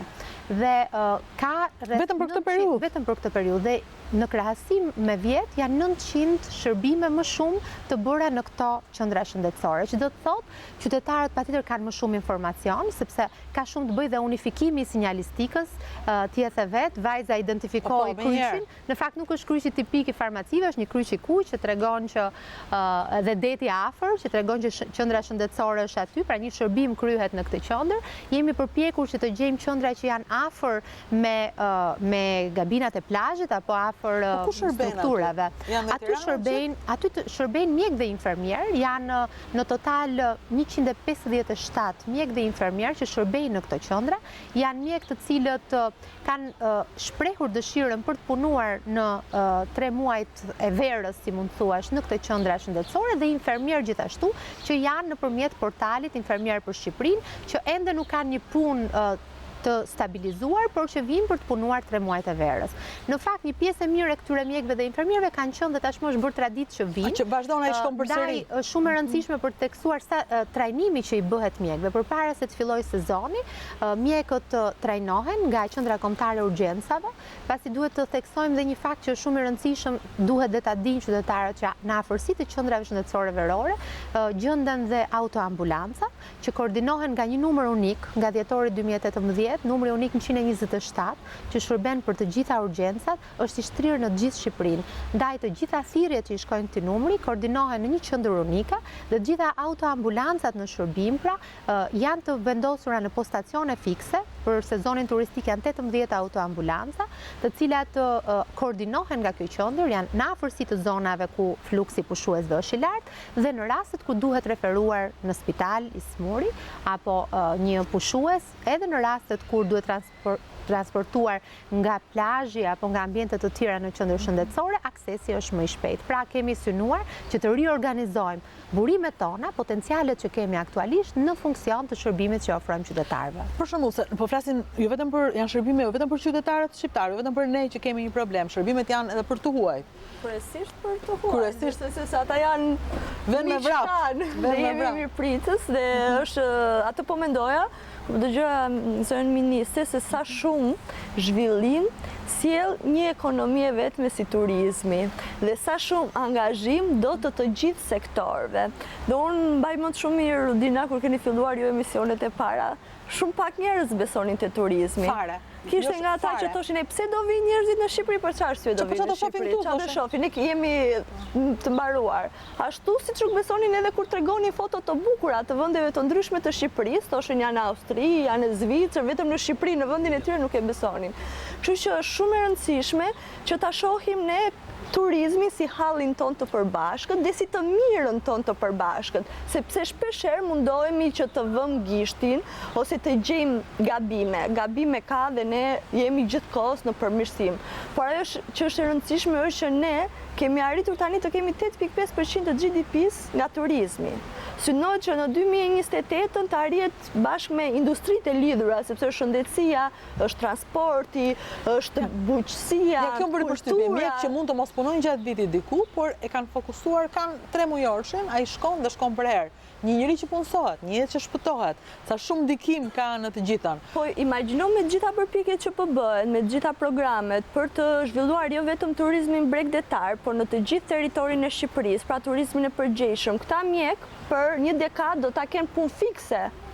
sepse do ketë një lloj turizmi i cili do të vizitohet Shqipërinë, aq më tepër ne jemi një destinacion mesdhetar, jemi shumë fatlum, që duhet të filloj që në muajin shkurt, mars, fillojnë turistët e parë nordik që vinë dhe vizitojnë Shqipërinë dhe përfundon në nëntorin e vonë. Për mos të folur pastaj edhe për zonat malore, të cilat për herë më tepër po bëhen një taksisueshme dhe u shpresoj që në planin afat shkurt të jenë edhe këto shtëpitë e malit, të cilat të jenë në ndihmë të turistëve që eksplorojnë dhe bëjnë gjitje atje. Në fakt, duhet të themi këtu një të vërtet, ndoshta nuk dihet, por 28 qendrat shëndetësore që unë përmenda nuk janë vetëm në det, janë edhe në mal. Valbona, Thethi, Riolli që përmenda, Razma gjithashtu, janë qendra shëndetësore verore 24 në 7 që funksionojnë, sepse për ne turizmi është një sektor i cili ka një potencial që duhet shfrytëzohet, është një faktor zhvillimi për ekonominë e vendit, por dhe për ekonomitë lokale, ndaj është në prioritetin e qeverisë shqiptare pikërisht investimi në të gjithë sektorët që i shërbejnë turizmit. Sigurisht kryesorët janë qytetarët shqiptarë, por edhe turistët e huaj, të cilët vinë dhe duhet të kenë besim. Një turist që vjen një herë në Shqipëri, gjen shërbimet e nevojshme, merr shërbimet e nevojshme, sigurisht do të rikthehet përsëri dhe kështu ne fitojmë dhe turizmin e qëndrueshëm, që është një ndër elementët që ne duam që të arrijmë në këto vite. Dërsa fliste zonja Manastirliu, po binte dielli në det dhe ishte momenti më i bukur i perëndimit. Kombinimi. Madje Pjerini si njohës i mirë, Paulini si njohës i mirë i detit, këtë më thanë, sa po vonoheshin publicitet, shpejt se do t'ikë ky momenti magjik. Po si është në det një moment i tillë, se ne shohim gjithmonë nga toka dhe i gëzohemi. Po pikërisht pra, ta shikosh këtë lloj perëndimi, domethënë të jesh në det, edhe të shikosh edhe pjesën se si reflektohet dielli duke perënduar atje dhe ta shikosh se si reflektohet në tokë dhe në det është një magji e vërtetë. Është një magji për atë unë i ftoj shqiptarët, jo vetëm turizmin malor, por detin, udhëtimet e detit. Ne kemi atraksione të jashtëzakonshme. Të shikosh këto perëndim, shumë njerëz për shembull nëpër rrjetet sociale hedhin këto perëndim dhe ca nuk e besojnë, fillon ku e bëre këtë, doli kjo, është në Karaibe, është në Kubë, është në atje. Në fakt të gjitha janë në Shqipëri. Të gjitha janë në Shqipëri dhe Shqipëria tani ka marrë një lloj fryme, dhe fjala frymë është shumë e madhe, e cila po ecën gradualisht, naturalisht. Edhe nëse është si puna nuk e duam ne ta bëjmë, ajo po bëhet. Po ecën, po vinë të huaj. Na ka marrë me vete, është si puna e rrjedhës, ke parasysh që për na ka ngrit gjithë dhe peshë, na ka krijuar atë atmosferë frymëzimi që dhe ne të gjithë jemi të përqendruar. Shëndetësia te siguria, ne te siguria në det, të gjithë tek atje që të bëjmë maksimumin, që të ndjehemi mirë ne, të ndjehen mirë të tjerë dhe Shqipëria sot nuk ka nevojë të bëjë reklam, po e bëjnë të tjerë të reklamën për ne. Në det sot të shikosh pika, unë që vitin e kaluar kam hedhë ca foto në pushimet. Për shembull hodha ca foto të Kakomes, të Kororëzit. Aty është një pjesë e detit që ka një kaltër, si ky moment tani, një kaltër të fortë, të bukur. Edhe hisha një pozicion që mos të dukshë, as bregdeti jon, edhe bësha si tip loje, kush e gjen ku jam. Po, e bëra edhe tani ndërmi, edhe bësha edhe Tirana hedhur për shembull, është edhe e bëja këto që shqiptarët duhet ta njohin, është shumë e rëndësishme të njohim Shqipërinë. Njohim destinacionet tona bregdetare. Shiko, ta fillosh nga Rana e Hedhur, shohish atë mrekullit natyrës që rëra është hedhur në mal, rrjollin, lagunën e rrjollit. Shumë i bukur. Shumë e bukur. Pastaj të fillosh dhe të vish më poshtë me kalanën e Skënderbeut, që fillon dhe të vish deri poshtë dhe të gjithë atraksionet turistike që janë në Shqipëri me lagunat, pra në një 360 kilometra vi bregdetare, ne i kemi gjitha. Ska. Jo vetëm aq sa thua ti, po në një moment ne i kemi të gjitha. Ne jemi këtu, po bëjmë emisionin. Mbas kokës së ministrit të shëndetësisë perëndon dielli. Mbas kokës time po lahen dy veta në det. Edhe në pishim po laheshin, po i quam ne, i tha maman na ndihmoni se bëhet zhurmë. Kjo ndodh në kaq pak kohë. Dina, për të dhënë kredite, kujt? Njerëzve si Blerina që kanë ndërmarrë një nisëm të tillë dhe nuk ka thënë çfarë do bëj kjo ministria për mua, si do më punësoj mua, por ka hapur vende pune patjetër për shumë të tjerë edhe mundësi që turistët vinë edhe ta shijojnë. Dhe ka shumë shqiptarë të tjerë si Blerina që kanë bërë këtë dhe që janë krenaria jonë, cilët ne patjetër duhet jemi njohës, Ministria e Turizmit apo i gjithë qeveriave duhet i mbështesin në çdo moment. Nuk e di sa mbështetje ka marrë konkretisht. Jo, në fakt ka frymëzim, inspirim, sepse turizmi është industri që të frymëzon. Është industri shumë e bukur dhe nuk është kur e mërzitshme. Domethënë, nëse doni një profesion që mos të mërziteni, është turizmi. Nëse doni një profesion që të jeni në formë, është turizmi. Nëse doni një profesion që të njihni kultura të ndryshme, pra të zmadhoni botë kuptimin tuaj, është turizmi. Por unë kam arritur këtu ku jam edhe shumë të tjerë falë ambasadorëve si puna e zonjës Xhunga. Kështu që unë në fakt sepse dhe kur më ftua tash nuk dorëzohet asnjëherë së promovuar i Shqipërisë se folur i bukur për Shqipërinë. 2002-shin. Dhe kjo vërtet për ne ka qenë një shtysë shumë e madhe, po jo për ne, por kudo ku ka shkelur Rudina me kamerën e vet, ka qenë një shtysë shumë e madhe, sepse kanë qenë, mos shikoni tani që të gjithë flasin për turizëm, unë dëgjoj Ministrin e Shëndetësisë, edhe nuk më besohet, sepse kur fillova unë Ministri i Turizmit, kur i tregoja kanionit të Osumit, qa janë këto gure. Dhe kthente kokën dhe ikte në përpanaire ku merrnin pjesë me mundësinë e mbështetjes së projekteve suicide të tjerë. Kështu që kemi pasur nevojë për vërtet për shtysë, për njerëz si ju që besuan ato fillimet e para tona dhe shpresojmë që tani të replikohen dhe unë vërtet them që turistët janë duke ardhur, po vjen një numër shumë i madh turistësh, duhet të mobilizohemi ne të gjithë. Me miqtan, me komshin tan, njerëzit nga më të thjesht që të largojmë gjithë turistët të kënaqur, sepse në fund ditës është shpresa jonë për një të ardhmë më të mirë dhe për një mirëqenie më të mirë, sepse shikojmë se si transformon. Folëm më përpara se sa shumë ka transformuar turizmi. Po prandaj doja patjetër të ishte në këtë pjesë të emisionit në Ministria e Shëndetësisë, pasi një njeri që i aksidentuar, i lënduar, një njeri probleme nuk kthehet kur më, dhe ai është lajmi keq që përhap vetëm të keqen. Dhe prandaj kjo që ka ndodhur, dhe unë nuk ka ndodhur se e keni thënë ju, sepse ndonjëherë kur e tregon ju duket si propagandë. Po kur e prek vetë dhe shikon, unë nuk kënaqa që pasha të shtëpi kaq bukur në Qeparo. Nuk hyra brenda, për fat nuk pata probleme, por kënaqësia që siguria që ti merr njëherë, që një grencë të pickoj, ti thua të shkoj me vrap të qendra shëndetësore. Të shkoj te qendra shëndetësore. Dhe këtë nuk e kemi pasur. Kjo ka qenë në Greqi, kur bëni pushime në Greqi, shkonim edhe paguanim atje. Sepse ai është privat edhe paguan. Mbaj mend një vajza ime pati një çelç shumë të vogël, ai e bëri me jot dhe unë pagova 5 euro. Kështu që kur e shikon në vendin tënd që është shërbim publik, ndihesh mirë, ndihesh i sigurt, edhe kjo ka qenë një nga risitë e turizmit, një nga risitë, kështu që shumë urime. Shumë faleminderit, kemi akoma shumë për të përmirësuar. Në fakt çdo vit, kjo është tashmë është bërë një traditë dhe po kthehet në një program të qëndrueshëm Ministrisë së Shëndetësisë dhe Mbrojtjes Sociale.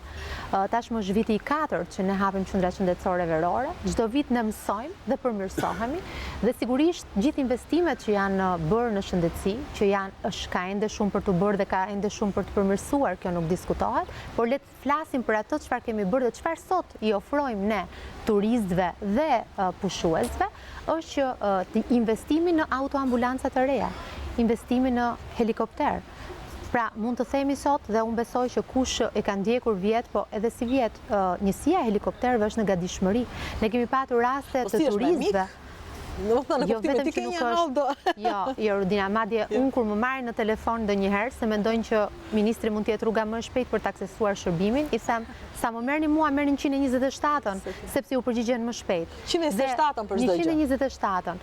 Edhe ndonjëherë kur ka një aksident që detyrohen të më marrin dhe të thonë shiko se duhet vi helikopteri, gjëja që i them është 127-a, mjeku është ai që e vlerëson dhe nëse është e nevojshëm për të nisur, do të niset dhe është nisur për të gjithë ata që kanë patur nevojë.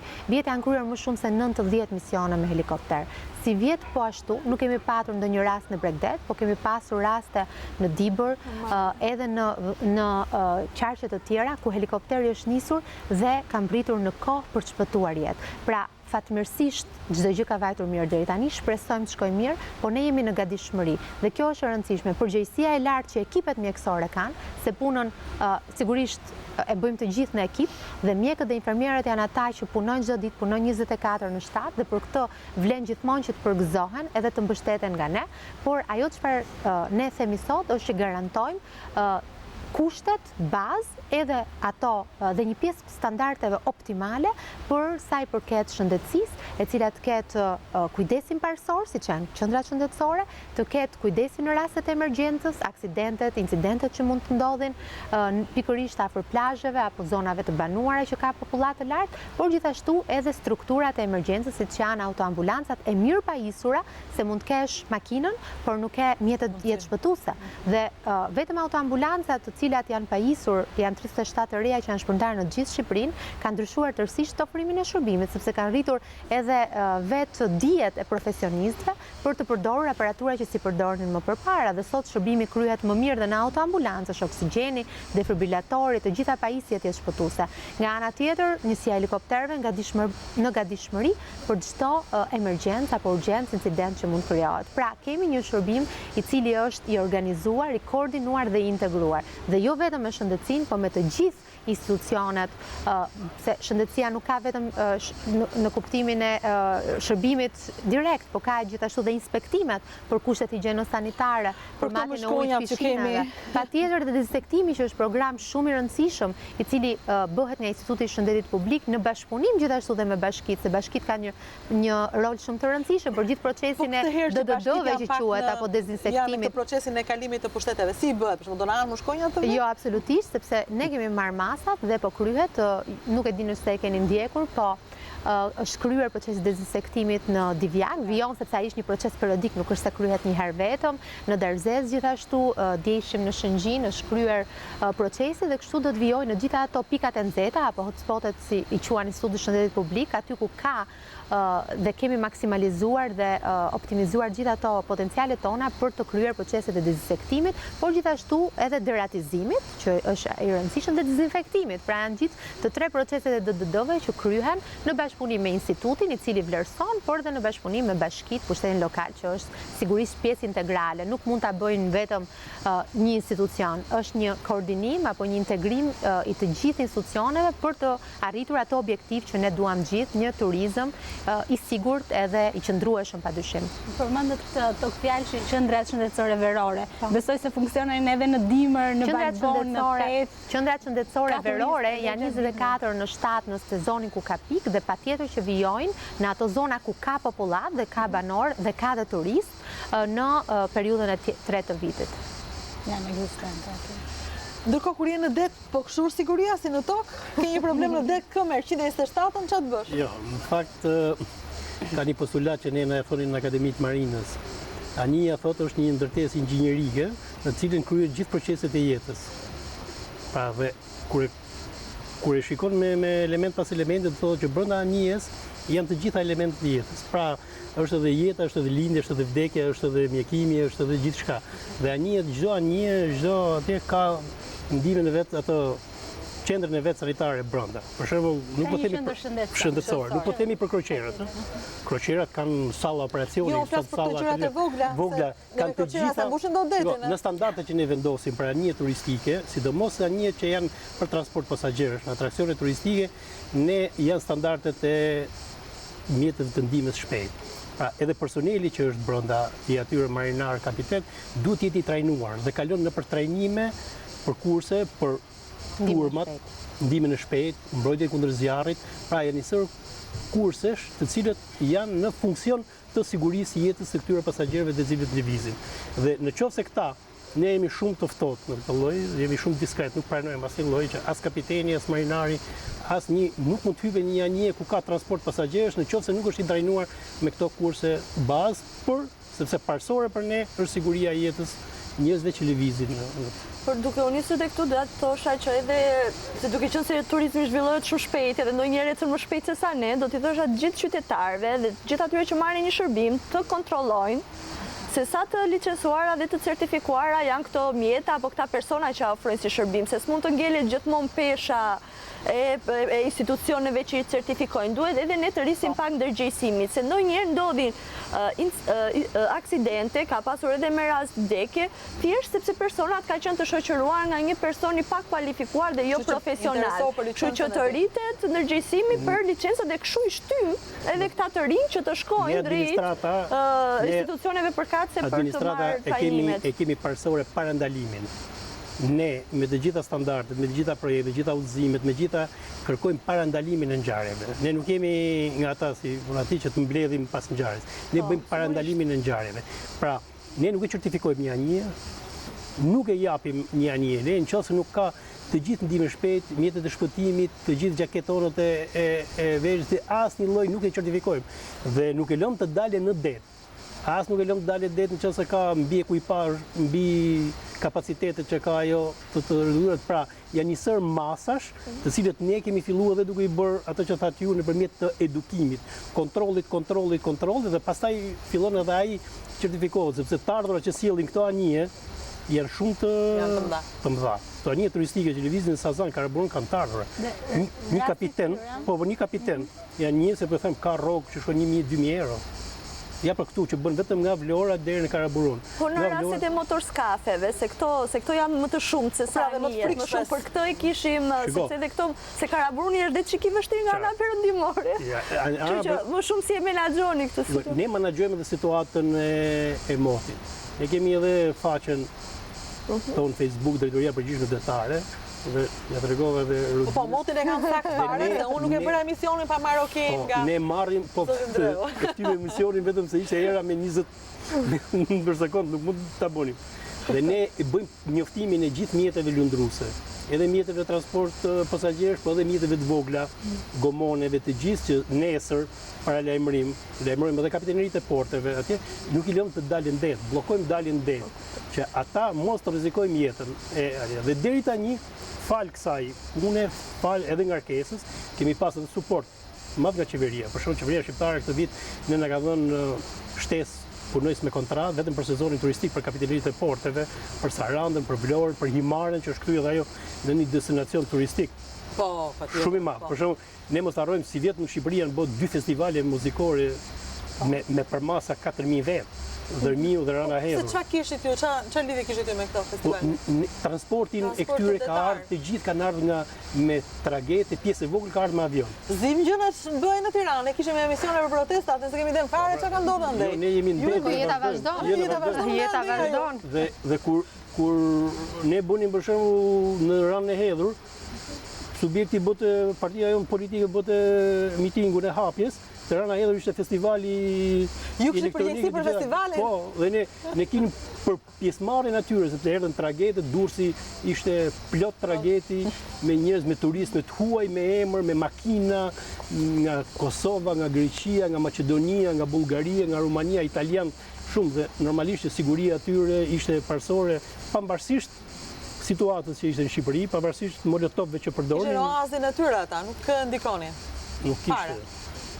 Nuk mund të themi që nuk ka ndikuar fare Rodina, dhe është vërtet që situata politike dhe çfarë ndodhi duke shpresuar që nuk do të ketë më përsëritje, pati një ndikim edhe në turizëm, por ajo që shihet është që dorë nga Shqipëria nuk mund të hiqet, kështu që turistët vijojnë të vinë dhe po shohim që në këtë muaj kanë vijuar pra përnotimet, rezervimet dhe po shtohet numri i turistëve, duke na vënë ne para një përgjegjësie për të marrë masa shumë të mira organizative.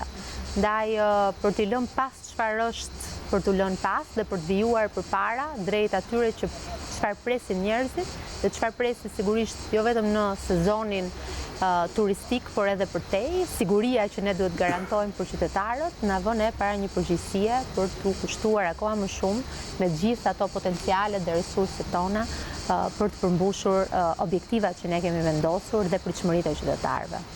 Është e vërtetë, sepse perceptimi që kanë personat jashtë për Shqipërinë është që ndoshta një vend i rrezikshëm, jemi akoma në atë fazën e një vendi të brisht për sa i përket turizmit, kështu që çdo lloj organizimi apo çdo lloj eventi i cili është shfaqet i dushëm dikon drejt për drejt në radhë të parë tek turistët e huaj. Kështu që është shumë e rëndësishme dhe që t'i menaxhojmë këtë situata të mos përsëriten më, sepse duam që vërtet turistët të rrëmbehen nga bukuritë e Shqipërisë, por jo nga ngjarjet e dhunshme dhe të dhimbshme. Do të themi pak shumë interesant.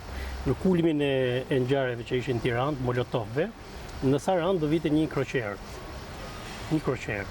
Dhe kroqera duke pa situatën politike edhe atje, na kërkoi një deklaratë sigurie. Dhe në kushte normale, deklaratën e sigurisë ata e marrin port. Kur vjen në port, quhet ndërthurja anije port dhe ne i lëshojmë një deklaratë sigurie që porti ka. Në këtë rast ata na kërkuan përpara me email që kërkonin dhe pyetjet që ishin aty ishin fakt pak, domethënë deri edhe te imigracioni, a ka tendencë për A kështu frikë se mos ju rëmbeni kroçera? Po se mos i ose na than, a është port i siguruar? Dhe ne jemi certifikuar, portet shqiptare janë certifikuar nga Coast Guard amerikan.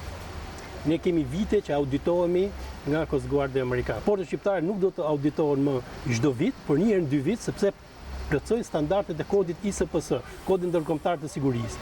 Dhe ne kur avam këtë deklaratë, u bashkangjitëm me email, edhe deklaratën tonë që porti është i sigurt edhe ne, dhe ata erdhën. Pra, nëpërmjet kuptohet, efektit ishin, po jo të përmasave që mund të rrezikonin. Por që jemi akoma në hapat e parë, dhe çdo lloj gjëje që mund të jetë ndushme ndikon, sepse fakti që kur ne ikim jashtë, pyesin turistët që sa po ka dalë nga lufta Shqipëria, sepse na perceptojnë akoma si pjesë të Ballkanit, dhe sikur kemi qenë pjesë e luftave, jo i themu Shqipëria nuk ka qenë vitet e fundit në luftë, jemi edhe të shëmbajtur.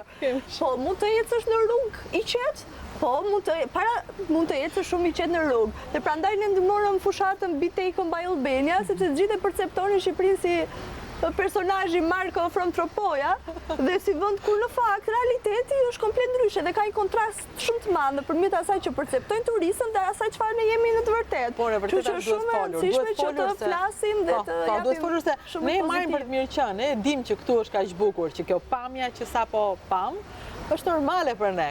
Po është një mrekulli, është sigurt, nuk ndodh asgjë, nuk të prek as miza.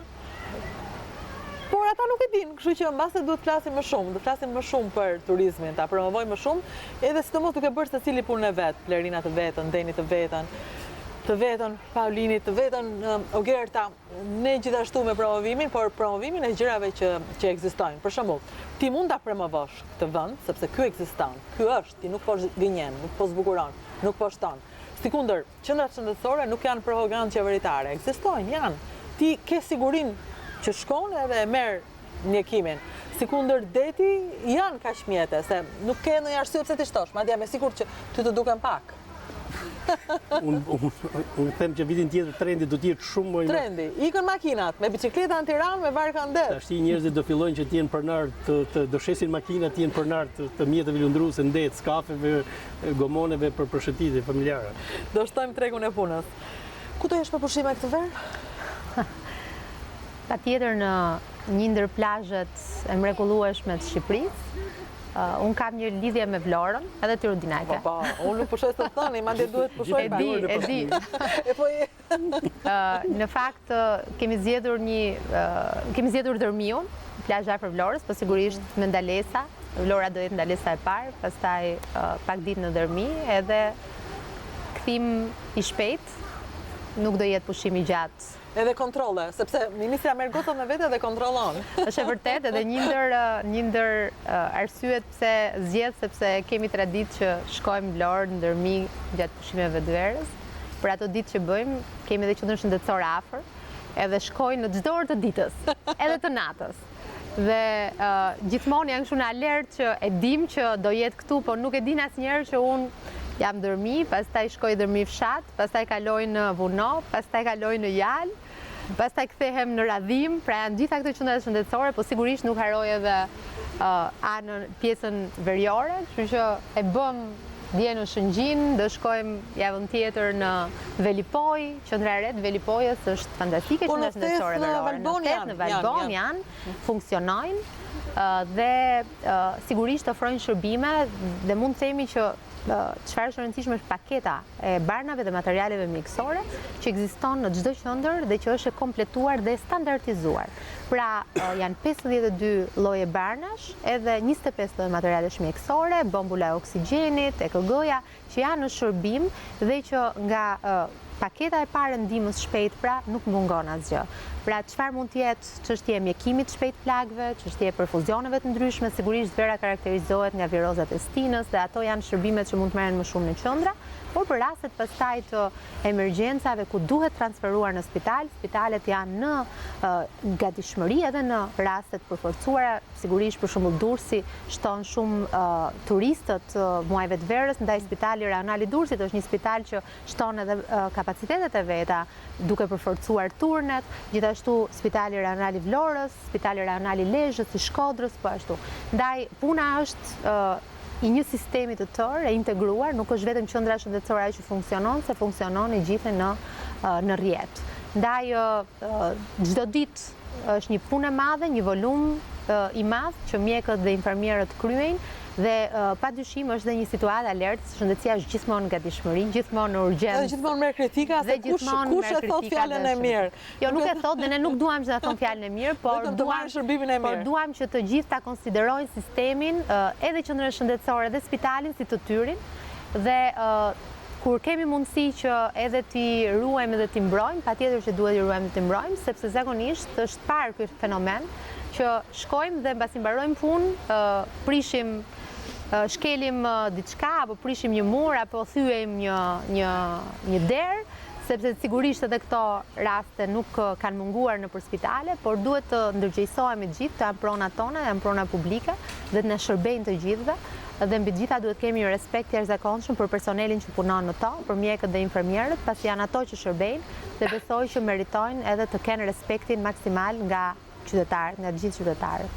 Redina Mesha, këtë vit, me sa duket ta kokër kemi të gjithë në dërmi, siç thanë edhe të dyja ministrat, do t'ju bëjmë thirrje atyre pronarëve të restorantëve të mos e kenë dorën e rëndë këtë vit. Se si në gjithë ministrat edhe deputet, edhe gazetarë.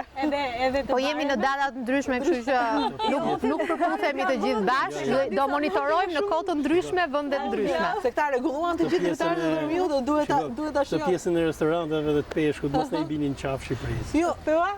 Jo. Ne themi për sa le kemi, jo për sa kushtojnë ato të lira janë, po jo për xhepatan. Kulinaria dhe sidomos peshku në Shqipëri është një ndër pikat kryesore të turizmit, turistëve që vinë. Kjo është turizëm e veta.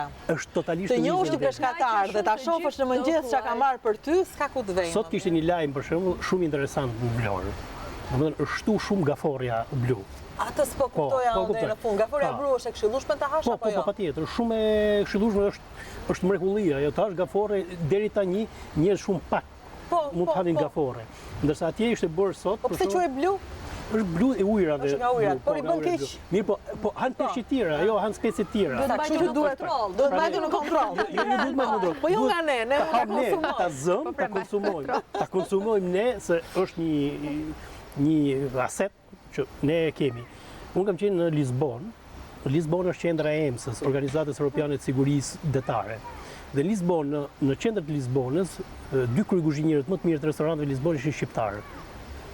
Sa shumë histori kam përshkruar prej teje. Jo 2 orë. Dhe i thash mi gjeni dhe shkoj, kishin punu në Itali, ata kishin vite dhe ishin më të mjeshtrat më të mëdhej. Domethënë, kur më kanë bërë ato një dark ne me gafore dhe me kështu, ishte mrekullia. Mos ta hanin e gafore. Besoj se zoti Pravin do ma konfirmoj, ndodhet edhe i riqi i detit në Vlorë, se unë kam miq të mi italian që sa herë vinë në Vlorë, shkojnë në fillim të konsumojnë, e gjejnë vetë dhe e përgatisin vetë, sepse shqiptarët edhe atë Vlorës nuk e preferojnë fare që ta provojnë riqin e detit. Vonë filloi frutat e detit e këto, se dikur kur isha unë e vogël vetëm qefun provonim ne, nuk kishim ide kishte shansin e mirë. Pastaj njohëm gjithë. Unë kam pas shansin e mirë se jam edhe peshqit në horoskop, të mbaruar në Akademinë e Marinës, dhe jam i fokusuar mbi pata arrit ca kosa në shtëpi, një 8 muaj kisha ndaluar edhe hyrjen e mishit. Kështu si se duke qenë edhe kështu që edhe pushimet unë do i bëj në det, në lëvizje. Se më kanë ngelet ca pika, ca atraksione, vogla pa parë. Do të marrim mendja. Do t'i bëj po ku jam, do t'i bëj ca, ju do ta them ku jeni. Megjithatë është e vërtetë që kemi një kulinari shumë të pasur dhe për te vendeve më i ndoshta që shkojnë pjesa më e madhe e njerëzve dhe ndoshta ka një rritje të çmimeve, unë shkoj për herë edhe në jug, por edhe në veri dhe ka shumë restorante tipike familjare të cilat gjen ushqime të freskëta, ndoshta jo shumë të rafinuara, por që kanë shijen, sepse te ne janë ende produktet e shenjës. Pra gjen ato shijen tipike dhe kjo i pëlqen shumë të huajve. Mbaj mend, njëherë kam qenë në një kantinë në Berat me disa italianë, shikoja gjithkohës, duke provuar, dhe në fund të darkës, thash të lutem, thash se nga një italian, që ishin gjëra shumë të thjeshta, ullik, Berati, kështu. Pse, thash, ma shpjegon pak çfarë ju pëlqej, ju keni akoma shije, nëse te ne ka humbur sepse janë standardizuar, këtu në Shqipëri gjen atë shijen tipike dhe të fortë. Kështu që besoj këtë vlerësojnë shumë turistët e huaj dhe paguajnë shumë pak për atë që përmarrin. I instruktorit të EMS-ës, ne ishte në Shqipëri, ne për auditim edhe e qumë në restorant. Edhe kur pa këto linguinit me futa deta, tha më falni mu, tha se unë do ha vetëm këto. Po pse, thamë ne, se kemi edhe peshk, sepse këto tha nuk janë linguini me futa deti, tha po janë futa deti, tha me linguini. Edhe si që ishte italian, e kishte punu në paktën në gjysmën e vendet të Europës, sepse ishte inspektori i EMS-ës dhe kishte gjitha vendet atje me grek edhe tha, shiko, ju po keni arrita, keni mësu nga ne, tha, në fillimet atje, tani tha po na te kaloni, tha po na kapërceni, tha, dhe po krijoni ca shije, tha, ca skema, tha, që edhe ne tashti fillojmë edhe dim dhe ju, dhe peshku që zihet, unë e shoh edhe në AIS. AIS është një program që ne kemi edhe në celular që kontrollojmë gjithë mjetet lundruese që janë. Po gjithë, unë kam celular. Merë dinamite e bëj. Jo, ne kemi ta kuptohet në vende në gjire. Ne këtë ditë, bile kemi miratuar edhe kontratën me World Bank, Banka Botërore do na financojë $5.8 milion për projektin e monitorimit të gjithë Bregdetit shqiptar. Do me thënë, Bregdeti jo nëpërmjet 4 qendrave të radarve civil, jo nuk ka lidhje me këto ushtarak, do të monitorohet edhe varka më e vogël, edhe sanalli më i vogël që themi ne nga Lezhë, do të monitorohet dhe do të kontrollohet. Pra, ajo ka koeficientin e sigurisë, ka për ndotjen, ka për sigurinë det, ka për monitorimin e trafikut dhe është një projekt që ne e kishim studimin e fizibilitetit dhe na miraton ato me shpejtësi. Dhe ne deri vitin tjetër e bëjmë me eficiencë. Pra, Shqipëria po i plotson të gjitha llojet e standardeve dhe komoditeteve. Po standardizohemi, nuk jemi më turizëm informal. Të monitorohet deti, por dhe Bregdeti. Ne duhet të marrim shembull Bregdeti nga deti, për shembull nga struktura e sigurisë që ka një anije brenda për të siguruar që çdo pasagjer të jetë i sigurt, edhe gjitha struktura turistike në Breg duhet të kenë të njëjtën mënyrë. Për shembull, një kamarier në Prestige Resort duhet të di çfarë duhet të bëjë nëse një fëmijë ka një problem. Po, bie pishin, ka një problem. Kështu që monitorimi patjetër te deti, po edhe te Bregdeti më tepër. Se po përderisa kanë grupet të mëdha të huajsh, i kanë marrë masat për të gjitha. Shiko, unë kam të ndarë, për të quhemi drejtorisë detare. U flas për punë Bregdetare. Për trafikun, Po jemi përveç se përfitues edhe jemi të detyruar edhe jemi të kushtëzuar, jemi të dënuar të marrim pjesë në bërjen e këtij turizmi sa më të mirë, sepse jo thjesht pushojmë, ne përfitojmë prej kësaj të gjithës. Shumë faleminderit që ishe zonja Manasirliu, pushime të mbara kur ato të vinë. Kur të vinë. Nuk ka nisur akoma për të gjithë. Jo, jemi në punë. Jemi në punë. Faleminderit shumë, zot Ndreu. Kënaqësi që erdhët. Po prap shumë pak. Shumë pak, ë? Se kemi lënë pjesën tjetër, Tajlandën shqiptare që është liçenet. Sot s'ja dolëm. Pra do them që kam kaq shumë sa për të treguar, po do të shikoj. Para një herë sapo del këtu, del fati madh që del gjithandej. Nuk ka më njëri që s'të merr, por e dyta dhe më e rëndësishmja është që ne do flasim prapë se do na tregosh, do na njohësh me personazhet që ti ke njohur. Kjo është e rëndësishme, me shqiptarët në të gjitha detrat e përhapur. Faleminderit shumë Deni, faleminderit shumë e dashur Blerina, shumë kënaqësi që u kisha.